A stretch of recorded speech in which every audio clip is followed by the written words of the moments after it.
Hello दोस्तों, आप सबका आपके अपने चैनल में स्वागत है। आज हम बात करेंगे एक कहानी की, बिना गुरु का साधक।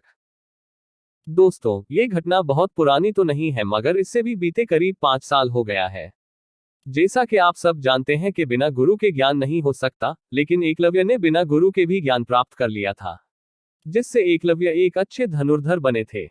लेकिन एकलव्य की वो मेहनत, वो लगन उनकी धनुर्विद्या के लिए पर्याप्त थी, परंतु तंत्र मंत्र के क्षेत्र में इस प्रकार की मेहनत किसी काम की नहीं।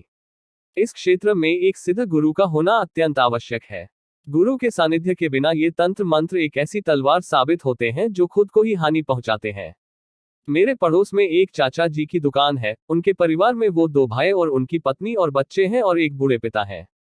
उन्हें सब छोटे चाचा जी कहा करते हैं और उनके पिताजी जो कभी कभी दुकान पर आते हैं उनका भी सब बहुत सम्मान करते हैं। ये छोटे चाचा तो अपनी दुकान से ही अपनी रोजी रोटी चलाते हैं और इनके बड़े भाई एक फैक्ट्री में अच्छी पोस्ट पर कार्यरत हैं। गंगा पार शुक्लागंज में इनका अपना मकान भी है जहां ये सारे रहते हैं। इनकी जिंदगी सामान्य रूप से चल रही थी, मगर अगस्त के महीने में आने वाली नाग पंचमी ने चाचा जी के बड़े भाई की जिंदगी बदल दी। नाग पंचमी का दिन था। वैसे तो उन्हें मंदिर आना जाना ज्यादा अच्छा नहीं लगता था, मगर उस दिन न जाने क्या सूझी के वो माल रोड स्थित खैरपति मंदिर अपने एक मित्र के साथ चले गए। नाग पंचमी के दिन खैरपति मंदिर में तो जैसे सपेरों और नागों का मेल लगता है। दोनों वहां गए और तरह तरह के नाग दर्शन किए और प्रसाद वगैरह चढ़ाकर वापस आ गए। वापस आए तो काफी उत्साहित थे। उन्होंने अपनी पत्नी को बताया कि वहां एक अजीब किस्म का नाग देखा जो कि अत्यंत खूबसूरत और काफी बड़ा था। जब उन्होंने सपेरे से पूछा कि वो कौन सा नाम है और कहाँ मिला उससे, तो सपेरे ने उन्हें बताया कि उसने सर्प मोहिनी विद्या से किसी और सांप को पकड़ना चाहा था, मगर ये वहां आ गया इसलिए इसे भी पकड़ लिया। चाचा जी ने उस विद्या और तंत्र मंत्र के बारे में कई सवाल पूछे, मगर सपेरे ने विस्तृत जानकारी देने से मना कर दिया। चाचा जी के मन में ये सब सीखने की लालसा जागृत होने लगी। उन्होंने सपेरे से अपना शिष्य बनाने का आग्रह किया, मगर सपेरे ने ये कहकर टाल दिया कि वो एक सांसारिक पुरुष है, वो ऐसी वैरागी विद्या का दान उन्हें नहीं दे सकता। इस बात का उन्हें दुख तो था, मगर उनकी लालसा शांत नहीं हुई। वो प्रतिदिन किसी न किसी गुरु की तलाश में रहने लगे। कभी किसी के पास जाते तो कभी कहीं उन्हें बैठा हुआ देखा जाता था। समय और पैसा बर्बाद करने लग गए थे। वो कुछ लोग ही उन्हें लालच देते थे तो कुछ शिष्य बनाकर इनसे अपना काम निकलवाते और चलते बनते। घर में चाची जी इनसे परेशान रहने लगी थी। एक दिन उन्होंने अपने ससुर से ये सारी बातें बता दी और उन्हें समझाने को कहा। परिणाम स्वरूप चाचा जी की अच्छी आरती हुई और फिर उन्होंने गुरु की तलाश और धन की व्ययता छोड़ दी और अपने सामान्य जिंदगी में वापस आ गए। लेकिन मन के किसी कोने में उनकी ये लालसा अभी भी पनप रही थी। कुछ दिन बीते जब सब कुछ सामान्य हो गया। एक दिन चाचा जी गर्मी की वजह से छत पर सोने गए। अचानक रात के करीब 12 बजे वो अचानक छत से सीधा नीचे आंगन में आ गिरे। आवाज सुनकर सब दौड़े। चाचा जी बेहोश पड़े थे। सबने सोचा कि कहीं कोई चोर उचक्का तो नहीं है ऊपर जिसने इन्हें मारने की कोशिश की हो। छोटे चाचा ने ऊपर जाकर देखा तो वहां कोई नहीं था, सिर्फ रक्त की कुछ बूंदें पड़ी हुई थी। ऊपर चारपाई पर बिस्तर लगा हुआ था। छोटे चाचा को लगा कि शायद यहाँ कोई हाथापाई हुई है, मगर उन्हें ऐसा कुछ भी न मिला। फिर सोचा कि शायद उन्हें चक्कर आया होगा जिससे उन्हें चोट लगी और फिर नीचे जा गिरे। फिर वो वापस नीचे बड़े चाचा के पास गए। वो अभी भी बेहोश थे। उन्हें उठाकर अस्पताल ले जाया गया। वहां उन्हें अगले दिन सुबह होश आया, मगर वो किसी को भी पहचान नहीं पाए। घर में हाहाकार मच चुका था। किसी की कुछ समझ नहीं आ रहा था कि क्या से क्या हो गया है। सिर्फ चाचा जी ही बता सकते थे और वो ही अपनी याददाश्त खो चुके थे। डॉक्टर ने भी किसी भी मानसिक चोट की मौजूदगी से इनकार किया। सारी रिपोर्टें सामान्य थी, न कोई आघात न कोई परेशानी, केवल तेज धड़कन और खोई हुई याददाश्त के सिवा। खैर, डॉक्टर ने उन्हें घर ले जाकर आराम करने सलाह दी, सो छोटे चाचा जी ने किया। वो घर आ गए चुपचाप, बस एक कमरे में पड़े रहते, न किसी से कुछ बोल रहे थे न किसी से बात कर रहे थे, मगर उन्होंने कोई जवाब नहीं दिया और फिर बेहोश हो गए। छोटे चाचा और उनके पिताजी उन्हें वैसा ही सोता छोड़ इस बात के बारे में बात करने लगे और सोचने लगे कि क्या किया जाए।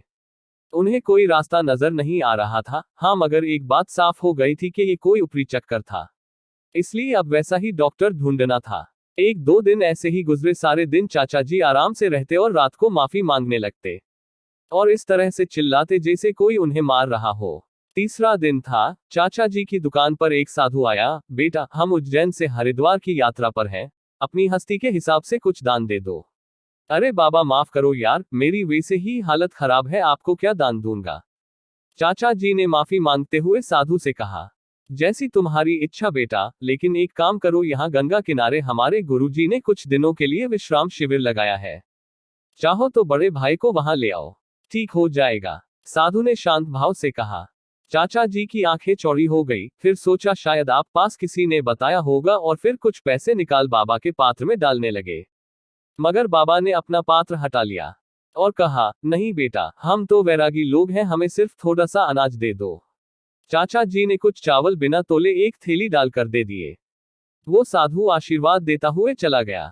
फिर चाचा जी ने अपने घर पिताजी को फोन किया और सारी बात बताई। उन्हें तो जैसे उम्मीद की एक रोशनी दिखाई दी। चाचा जी शाम से पहले ही अपनी दुकान बंद करके घर पहुंचे और फिर दान के लिए कुछ वस्तुएं ली, कुछ फल और थोड़ा अनाज।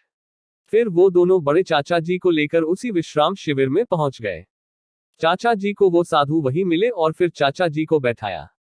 पानी वगैरह से ठीक उसी तरह सेवा की गई जैसा कि भारत की संस्कृति में मेहमानों को भगवान मानकर की जाती रही है। फिर उन साधु ने चाचा जी के पिताजी के साथ बड़े चाचा जी और छोटे चाचा जी को अपने गुरु से मिलवाया। चाचा जी के अनुसार उनके गुरु देखने से ही कोई सच्चे साधु लग रहे थे। पर्वत जैसी जटा, चमकता ललाट, मुख पर तेज, वाणी में सौम्यता और अतिथि के प्रति उतना ही सत्कार। वो चाचा जी लोग के सामने ऊंचे स्थान से उतरकर उन्हीं के बराबर में जमीन पर बैठ गए और खैरियत वगैरह पूछी। चाचा जी ने सारा वृतांत उन्हें सुना दिया। सब कुछ अच्छी तरह सुनने के बाद उन्होंने चाचा जी के पिताजी से कहा, जो कुछ ये हुआ ये तो नादानी से हुआ है। आप बस इतना कीजिएगा कि आज तो शनिवार है, सोमवार को सेतु पुल के नीचे एक दिया, एक जोड़ी खड़ाव, एक लंगोट, एक चिलम और कुछ फूल और सफेद बर्फी लेकर चढ़ा देना और माफी मांगते हुए कहना कि महाराज ये तो एक नासमझ बालक है, इससे जो भी गलती हुई है क्षमा कर दीजिए और अपना भोग लेकर हम पर कृपा कीजिए। ऐसा ये दोबारा नहीं करेगा। और ये काम सिर्फ आप करना, अपने लड़के को मत भेजना, ठीक है। और कोई कितनी भी आवाज दे पीछे मुड़कर मत देखना, ना आते वक्त ना जाते वक्त। बाबा आपकी बात समझ तो आ गई, मगर ऐसा क्या हुआ है इसके साथ? इससे इसी कौन सी गलती हो गई? चाचा जी के पिता ने हाथ जोड़कर साधु से महाराज से पूछा। बालक बुद्धि है, एक किताब से पढ़कर बड़ी शक्ति को रक्त भोग देकर सिद्ध करना चाह रहा था, वो भी गंगा किनारे। न अपनी कोई सुरक्षा की और न ही घटवार शक्ति की आज्ञा ली। वो शक्ति तो इसके पास नहीं आई, लेकिन घटवार ने इस चेष्टा के लिए इसे दंड दिया है। इसलिए क्षमा मांगकर जब ये ठीक हो जाए तो इसे समझा देना कि ऐसा न करे। साधु बाबा ने सौम्यता के साथ ये बात समझाई।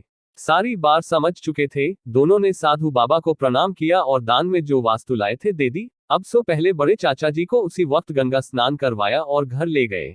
अगले ही सोमवार को चाचा जी के पिताजी ने घटवार बाबा से क्षमा याचना की। शाम होते होते बड़े चाचा जी ठीक हो गए। करीब एक हफ्ते के अंदर अंदर वो सामान्य हो गए और अपनी नौकरी पर जाने लगे। सब कुछ सामान्य होने के बाद चाचा के पिताजी ने उनकी इस बात पिछली से ज्यादा अच्छी आरती उतारी और उनकी तंत्र मंत्र की सिद्धि की किताब लेकर फेंक दी। साधु बाबा अपने शिष्यों के साथ अगले दिन ही वापस अपनी यात्रा पर चल पड़े थे। चाचा जी और उनके परिवार में से किसी को भी उनसे दोबारा मिलने का मौका नहीं मिला। वो तो सिर्फ एक रूप में ईश्वर की तरह आए थे चाचा जी की समस्या का समाधान करने। तो दोस्तों, पढ़कर सिर्फ सांसारिक ज्ञान प्राप्त किया जा सकता है, आध्यात्मिक और तंत्र मंत्र का ज्ञान गुरु के बिना संभव नहीं है। इसलिए कहा गया है, गुरु बिन ज्ञान कहाँ। कि ये कहानी आपको कैसे लगी? अच्छी लगी है तो चैनल को सब्सक्राइब करना, वीडियो को लाइक और शेयर करना और कमेंट करके जरूर बताना।